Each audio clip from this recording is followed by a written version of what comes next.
You're now watching the Mike Missanelli podcast on the BetRivers Network. Good afternoon, everybody, or I should say good morning, because we're just hours after the Philadelphia Eagles defeated the Kansas City Chiefs in the rematch of the Super Bowl. And I, to be honest with you, I sit here bewildered. Most teams in the NFL find it very difficult to win and win consistently. The Eagles can't seem to find a way to lose.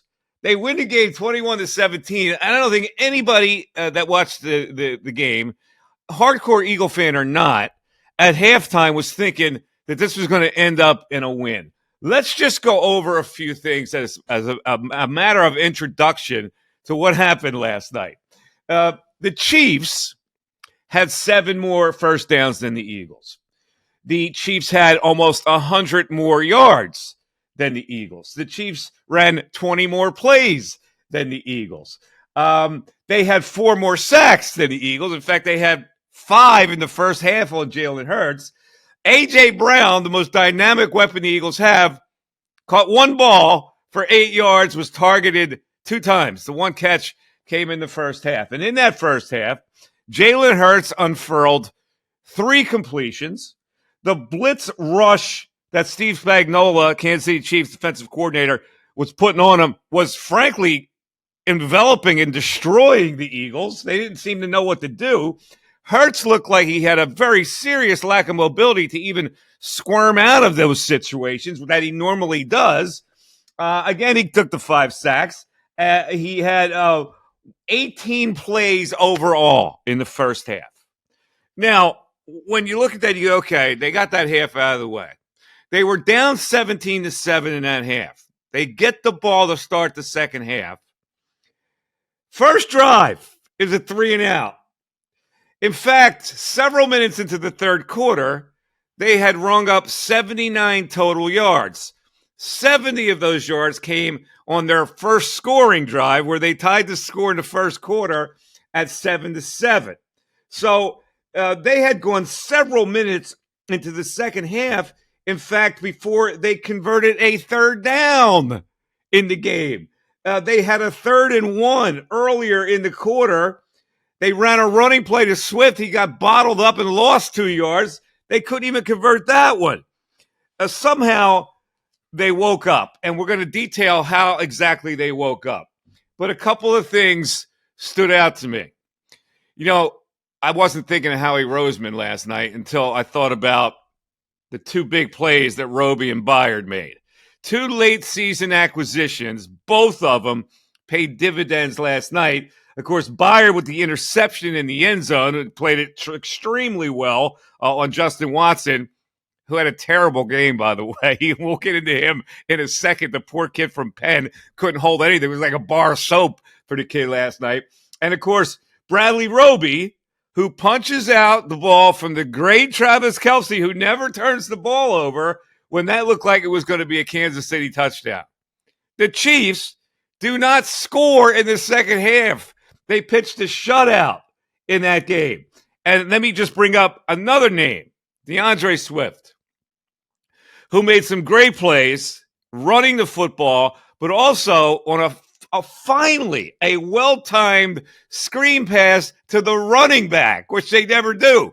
They wasted so many plays with bubble screens to the wide receivers. They never get the running back in a screen pass play, and they got it last night, and it paid dividends. So I'm looking at Roby, I'm looking at Byard, I'm looking at Swift. I got to be looking at Sean Desai, who made enough adjustments in the second half. Now, let's get to the reality of the game. There were a lot of drop passes for the Kansas City Chiefs, 5, in fact. And the go-ahead touchdown should have been money for them when Marquez Valdez-Scantling, Stonehands himself, couldn't corral a perfectly thrown bomb from Patrick Mahomes that probably would have been the winning touchdown. But we're not going to quibble about that. That's the Kansas City Chiefs problem. When I look at the Chiefs, I go, you know what? Their receivers aren't very good. And they're going to have to really, to get out of the AFC, something special is going to have to happen for them. Their personnel on offense isn't that good, except for Isaiah Pacheco, who runs like a maniac, and Kelce, who didn't seem to be there last night. Now, I'm going to put this in here just for posterity's sake before we get to Darren's review.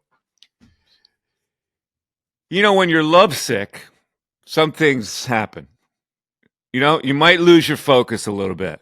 So last night, folks, this was supposed to be a beautifully planned romantic thing where Taylor was going to fly on a private jet to Arrowhead Stadium and sit into the booth with her parentals who came from Wyomissing, PA to cozy up with the Kelsey parentals. There was a concert that was postponed on Sunday because of some catastrophe, and they had to make the concert Monday night. And Tay-Tay could not get on the plane to get to Arrowhead.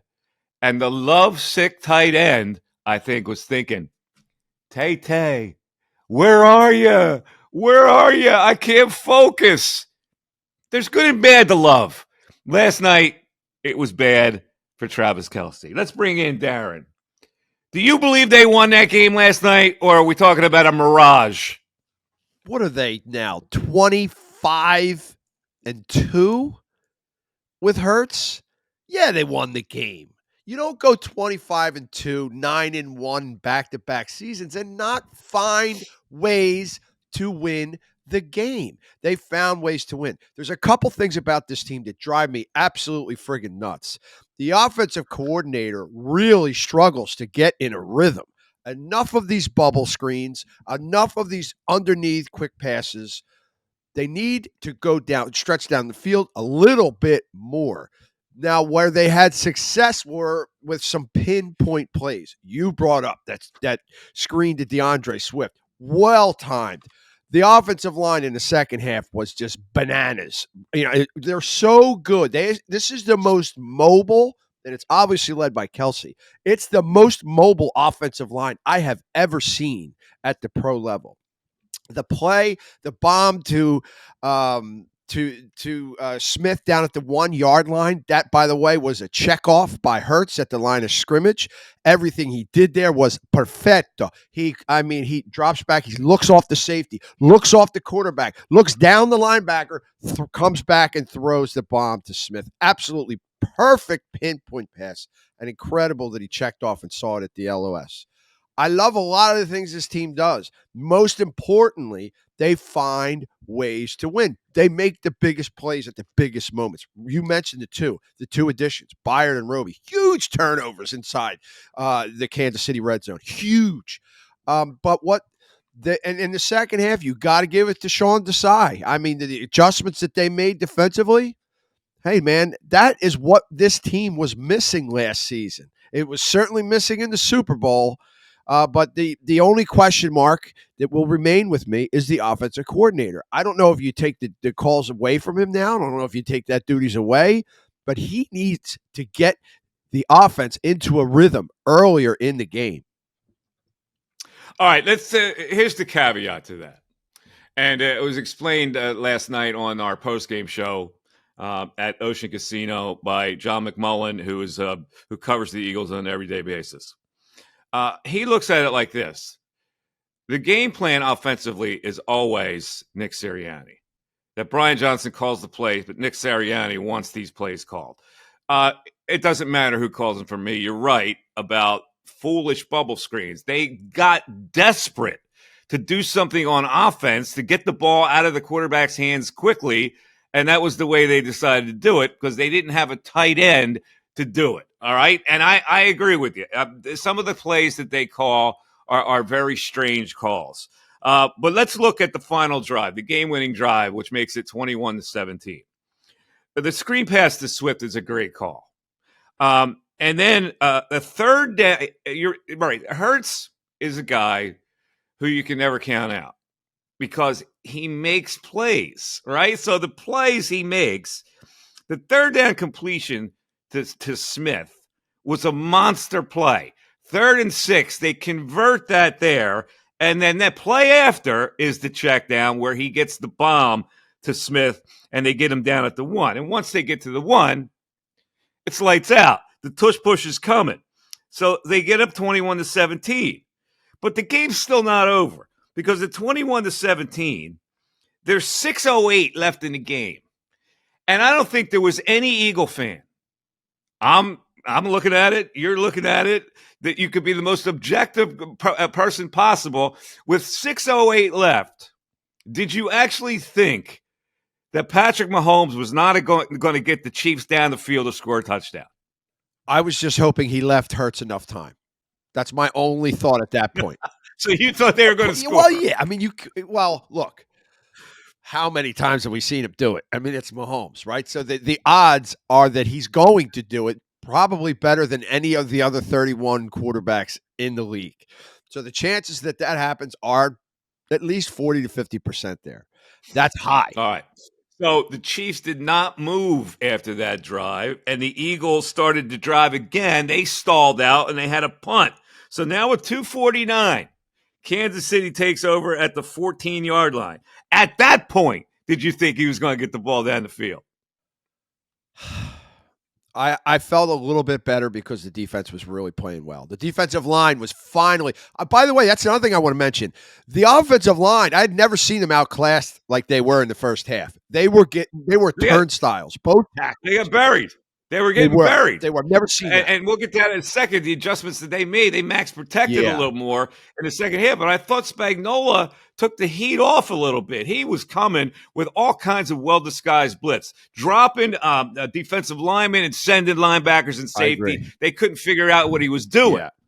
And then finally, they max protected a little bit, and Spagnuolo got a little timid and backed off a little bit, which I think played right into the Eagles' hands. But anyway, let's go back to the situation. The Chiefs, in just a little over a minute, get the ball to midfield. So they're at the 49-yard line. There's a minute 56 left. Here comes the bomb to Valdez-Scantling. Clean beat of the defensive back, and he's got 2 steps on him to catch that ball, and he doesn't catch it. And therein lies the whole. See, when you give away a guy like Tyreek Hill, you got to think that you've got some replacements.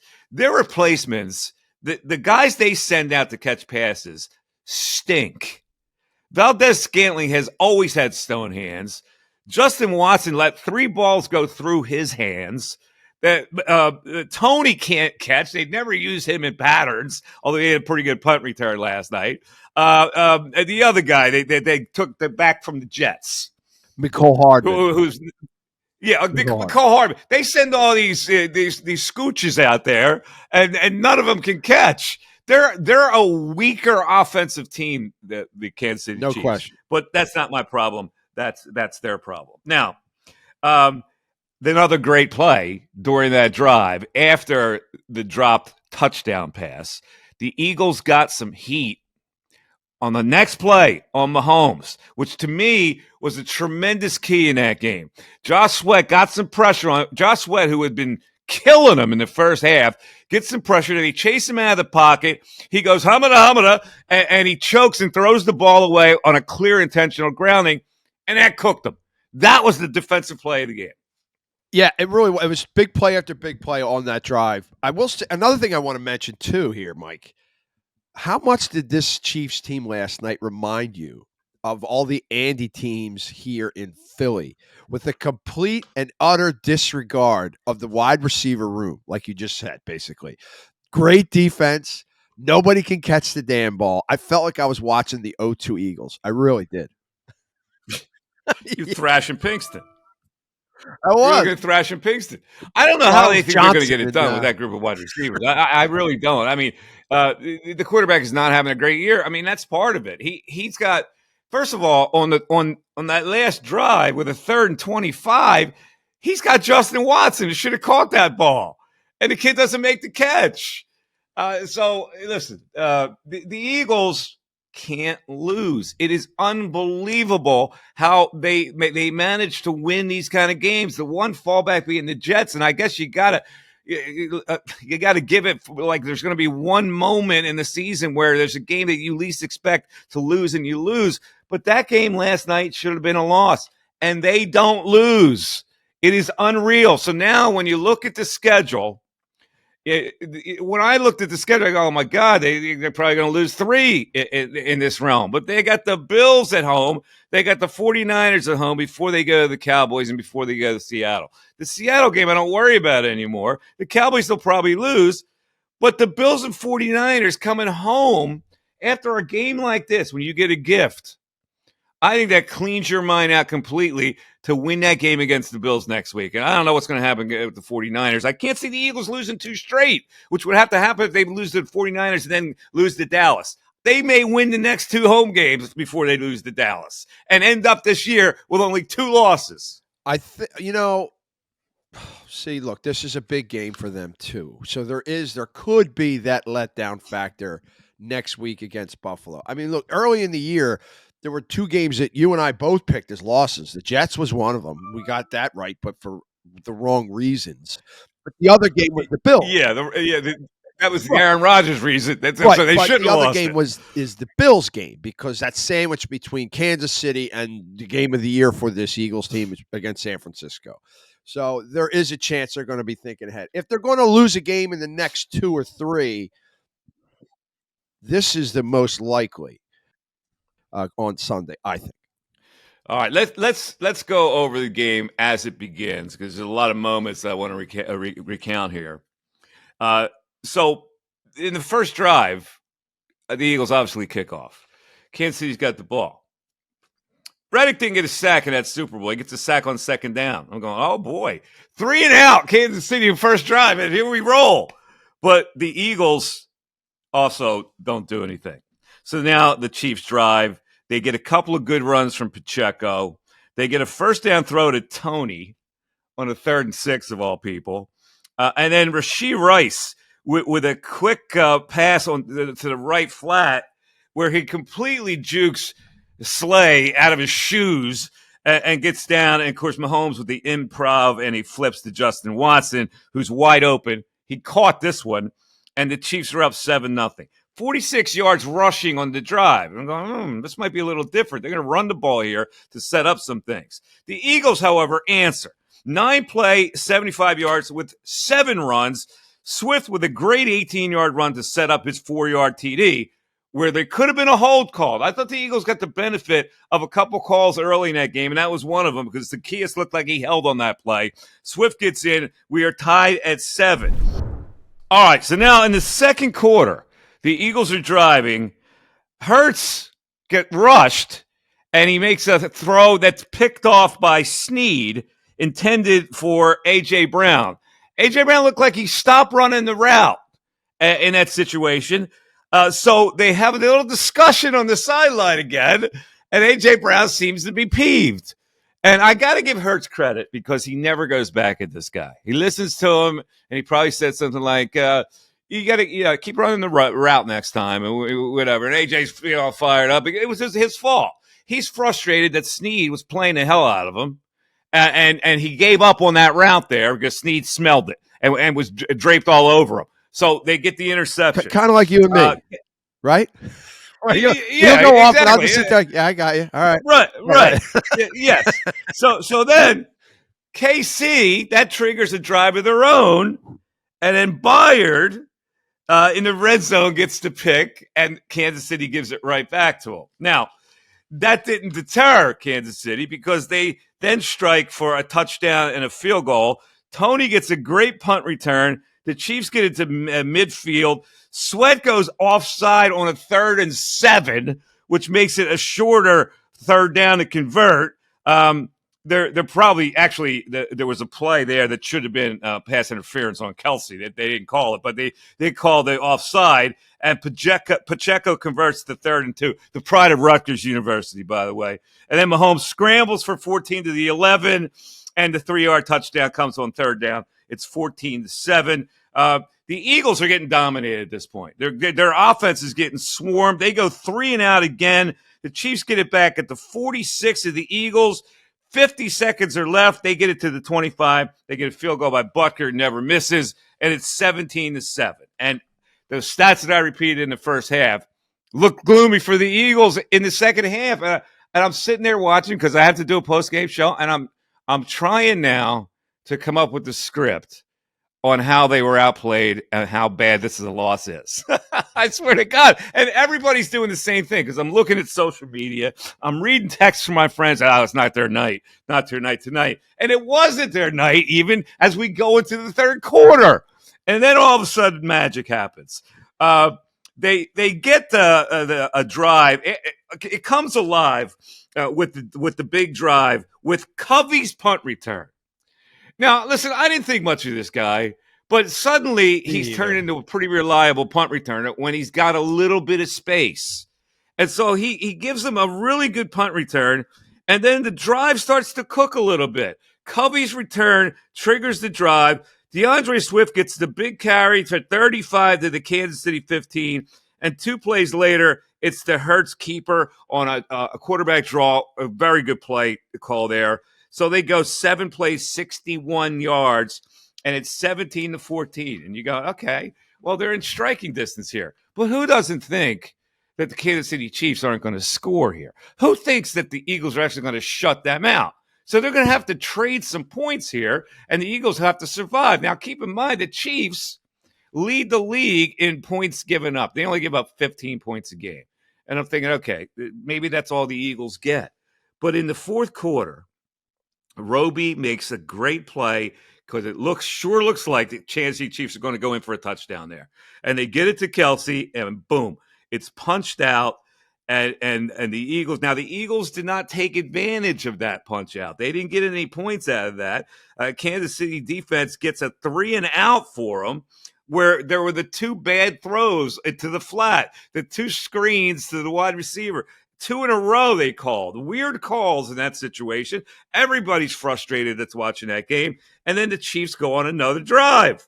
And it's a great third down throw to Watson, who beats Sidney Brown because Blankenship came on a blitz and almost got home, but did not get home. And Sidney Brown trailed Watson. So that's a big completion. But that drive fizzled because a couple plays later, Justin Watson goes, who for what? With alligator arms in the middle of the field, a pass that should have been completed. But he went like that because his head was looking at a safety ready to blast him. So the Eagles get another break on that drive. I'm telling you, I'm going, Kansas City is not scoring on these opportunities they have to score. And that opened the door for the Eagles to get the game-winning touchdown, which at that point I never thought would be a game-winning touchdown. And now they're 21-17 is your final. They are now 9-1, and I'm just stunned by this team. Right. They were 9-1 last year. They won a lot more games in dominant fashion last year. Right. This team cannot lose. It's one of the most uncanny things I've ever seen. So 2 things here, Mike. How often do we say about this Eagles team and any really good team, as long as they don't turn the ball over, they'll win the game. If the Chiefs don't turn the ball over, they probably win the game. But they turned the ball over, 2 crucial ones, and they lost the game. So most really good teams, that's kind of the conduit. Don't turn the ball over, win the game. Didn't work out for the Chiefs, worked out for the Eagles. They won the turnover battle. Last thing, who do you think, by the way, is the number 1, the leader in punt returns in the National Football League? Yes, Covey. Britton Covey. Over 14 and a half yards a return, a full yard and a half over number 2. Yeah, it's unbelievable. It really is. Unreal. And I listen, Seth Joyner has been busting my onions all year about Covey. And I go, I don't see. He goes, I'll tell you what, he's going to take one to the house. I go, he's not taking one to the house. He goes, I'll bet you on it. I'll give you odds. Give me odds. He goes, yeah, I'll give you 5-1. I jumped right on it. So if I don't think Covey has the speed to actually take one to the house. He might break. He's a good 14-yard punt return. He's not going to break one to the house. He's just not fast enough to get it to the house, is he? I think he's fast enough. The thing of it is, it's so hard anymore. It's really hard to return punts and kicks. It seems like it's harder than it ever was. They do play some really bad teams at the end of the year, and he's, regardless if they're sitting starters, he's still going to be back there returning punts against the Giants twice, against the Cardinals. Like, those are teams you do that crap against. So you never know, man. They might. He might. Listen. I can believe the hurdler could take it to the house, right? He's never going to No, get a he's chance. not a football player. Come on, No, he's dude. not a football player. He's never going to Evan get the chance. But Allen. he would have the kind of speed that would get it to the house. I don't know if Cubby gets it to the house, but God bless the kid. Yeah. All right, because he had a big moment last night. Okay, so let's just look ahead here. First of all, let me just tell you this quick little story about. So we have to rush to the set where we do the show Ocean Casino in a big green room upstairs in the mezzanine level. So we got to take an elevator down. We have to get quickly to the set. So I'm getting strapped up and the whole thing, putting the headphones on and getting the IFB in and the whole bit. And so there's some Eagle fans at the bar, and there's a guy there with two girls. I assume they were drinking. So I get in my seat and get it all strapped up, and the guy comes past me, and he goes, younger guy too. He says, hey, you're Mike Missanelli, right? And I go, normally when people say that, I go, yeah, man, how you doing? And I got my hand to shake their hand. So I put out my hand to shake his hand, and he looks at me, he goes, you suck. And he walks away. Now, what do you do? What would have been your reaction? I would have that's what I would have done. I would have laughed. That's great. I mean, come on, look. In radio, you and I were taught this a long time ago. In radio, there's no such thing as bad publicity. Love me, hate me, but listen. And you rarely get that in public. I rarely get that. And I know I've been very controversial over there. You rarely get that in public. Or I would have appreciated it if the guy would have said that and stood there. Instead, he said that and he ran off. Yeah, he ran off like a little coward. Yeah, with that's weak. The but I would have laughed either way. I wonder, like, what a guy thinks of himself after that kind of happens. Does he brag to his friends that he did that? Does it make him the hardest guy on the planet? It makes him feel good about himself. Yeah. He's happy with himself real well right this morning. And he went home and passed out on those two girls and never closed that deal. You know that. Hey, I wasn't looking for him after the problem is that our post game show. Is 17 hours. It's all of 2.5 hours. So at that time it was 2:00 in the morning. Yeah, and I go walking around the casino looking for the dude. So because I wanted him to say it again, which is probably a mistake, but that's the way I'm wired, right? Yeah, because I'm an idiot like that. All right, so let's look ahead. They're 9-1. They don't have a tight end, and they won't have a tight end. We had our sports doc on last night. He is saying he's definitely they're going to put some rod. They're going to put a rod in there, or they haven't put a rod in there. It's called rodding, but he will definitely miss the next 2 games. You saw their offense without a tight end, and Calcaterra was limping off last night. So it means they've got Stoll and the other big kid with the crazy name that is their tight end, and they basically can't use the tight end. Yeah, they couldn't use it against the Chiefs and still won the game. So I go, okay, I thought that was going to really hurt him. It didn't hurt him last night.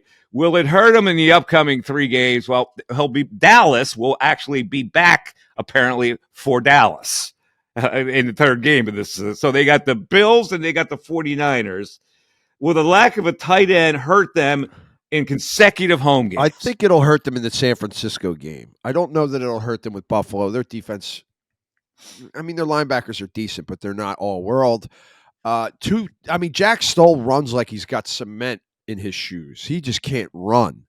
And Julio Jones looks like he just has no speed, no burst off the line anymore. So yeah, that it could be that you definitely saw, and maybe that's why they couldn't get into a rhythm for the first 2.5 quarters last night, except for the one drive early on, because of the tight end is so vital to that offense, whether it's opening up things for the receivers. And maybe that's another reason why A.J. Brown only had one catch for 8 yards. You know, there's no tight end there to take a backer or a safety away. So yeah, I think it could really hurt them against San Francisco. All right, just a postscript on this. I was trying to get Steve Spagnuolo as a guest on the podcast, and Andy Reid. Everything has to go through Andy Reid, and so Andy didn't think it was a good idea. And so we didn't have him on, but I was able to text with Steve on his game plan. What was it going to be? And I said, normally you haven't blitzed a lot this year, and then you blitzed him last year in the Super Bowl, but he doesn't have the mobility anymore. Will you just stay with the front four? He says, no, we're going to blitz. Well, they blitzed. They blitzed a lot in that first half against them, probably taking advantage of the fact that his mobility is not the mobility that Hurts had shown last year. And somehow the Eagles were able to withstand what the Chiefs were doing defensively in the second half because they weren't nearly the same threat in the second half. A lot of that is adjustments the Eagles make with Max Protect, but a lot of it, I thought, was Spagnuolo took his foot off the gas a little bit. So there you go. The Eagles win it 20-17, a stunning victory, the most stunning victory I've seen this year, frankly, because I did not expect that was going to be the result. And people in the locker room didn't even expect the same result. I am told they were walking around going, "How we win that game?" but they win the game.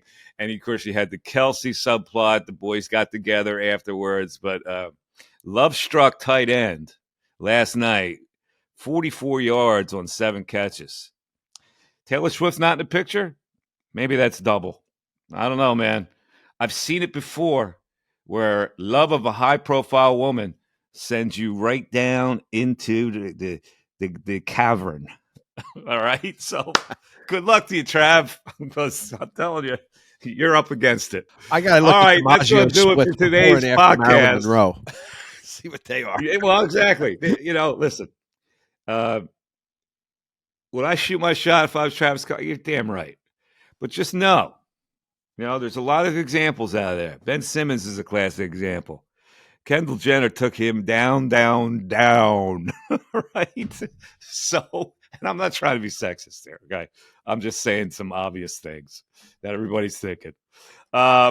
Have a great rest of the weekend. I want everybody to have a happy Thanksgiving. Your family got Thanksgiving in a couple of days. It's the greatest holiday ever. You don't have to worry about the stress of gifts. You just go and you cook and eat your face off, and you got your Uncle Joe in the living room snoring his way on the Barco Lounger as you're trying to have pumpkin pie, and the kids are throwing stuff on Uncle Joe to get him to stop snoring. It's an adventure, folks. And everybody enjoy Thanksgiving with your family. Have a great one. We will be back at you. I don't know. When's the next podcast that we're doing? Back Friday. We're going to be back Friday on Black Friday? Black Friday, we'll do a quick preview of the Bills game and look at the weekend picks. All right. Let's do a quick football podcast on Friday. So you heard our podcast yesterday. We have one today. The preview show and the post show. And the post show was a lot more fun. Eagles win it 20-17. I'm telling you, this team just can't lose. For Darren DeGaetano, I'm Mike Missanelli again. Have a happy holiday with everybody. And the weather's going to be a little, Thanksgiving-ish. So a little rainy, you have to do it. It can't be sunny every day. Have a great day. Have a great rest of the day. And we'll talk to you on Friday. Bye-bye.